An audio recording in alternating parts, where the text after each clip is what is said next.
Assalamualaikum warahmatullahi wabarakatuh. Halo semua, perkenalkan, nama saya Nadira Putriani. Saya dari Prodi Bimbingan Konseling Islam UIN Seizu Purwokerto. Di sini saya akan membagikan sedikit materi mengenai wawancara. Sebelum lebih jauh, mari kita cari tahu apa itu wawancara. Jadi, wawancara ini memiliki beberapa pengertian atau definisi yang dikemukakan oleh para ahli. Yang pertama, menurut Denzin, bahwa wawancara adalah sebagai percakapan face to face atau tatap muka yang dimana salah satu pihaknya menggali informasi dari lawan bicaranya. Selanjutnya, menurut Black dan Champion, bahwa wawancara adalah komunikasi verbal dengan tujuan mendapatkan informasi dari salah satu pihak. Kemudian, definisi yang lebih terperinci dikemukakan oleh Stewart dan Cass, di mana wawancara adalah proses komunikasi interaksional antara dua pihak, paling tidak salah satunya memiliki satu tujuan antisipasi dan serius, serta biasanya merupakan tanya jawab. Berdasarkan pendapat beberapa para ahli, dapat disimpulkan bahwa pengertian wawancara adalah komunikasi antara dua belah pihak atau lebih yang bisa dilakukan dengan tatap muka, di mana salah satunya berperan sebagai interviewer dan pihak lainnya sebagai interviewer dengan tujuan tertentu. Oke, setelah kita bahas apa itu wawancara, sekarang bagaimana sih cara kita untuk menghadapi wawancara? Persiapan apa saja yang harus kita lakukan? Jadi, langkah pertama yang harus kita lakukan dalam menghadapi wawancara adalah pertama, persiapan teknis, yaitu meliputi alat-alat yang akan kita gunakan selama kita mewawancarai narasumber, seperti tape recorder, notes, dan juga kamera. Selain persiapan teknis, memperjelas masalah atau persoalan yang akan kita tanyakan juga sangat penting.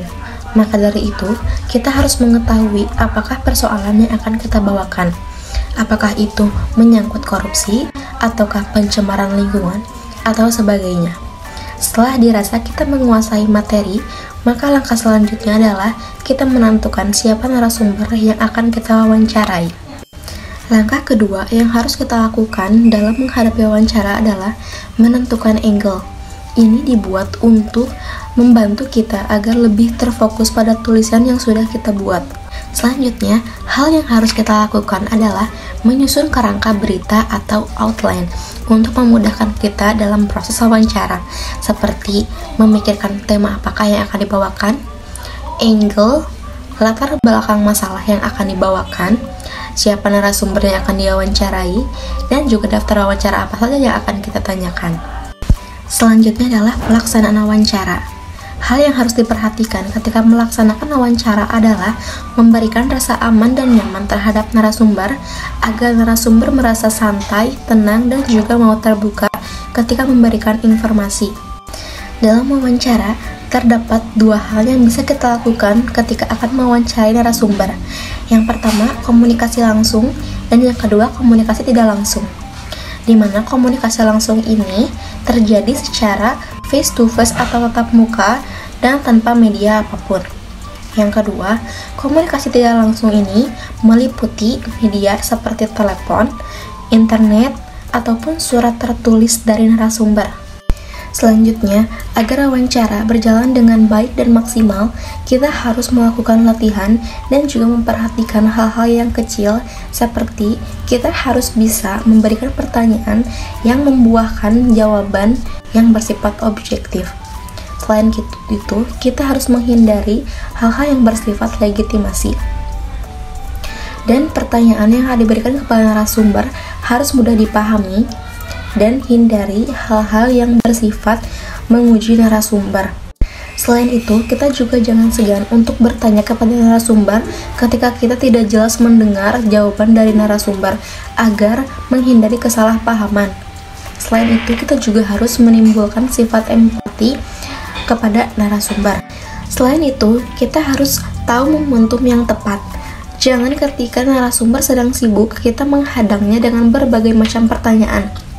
Dan jangan lupa, sebelum itu, kita harus memaparkan persoalan terlebih dahulu untuk mendapat jawaban yang lebih spesifik.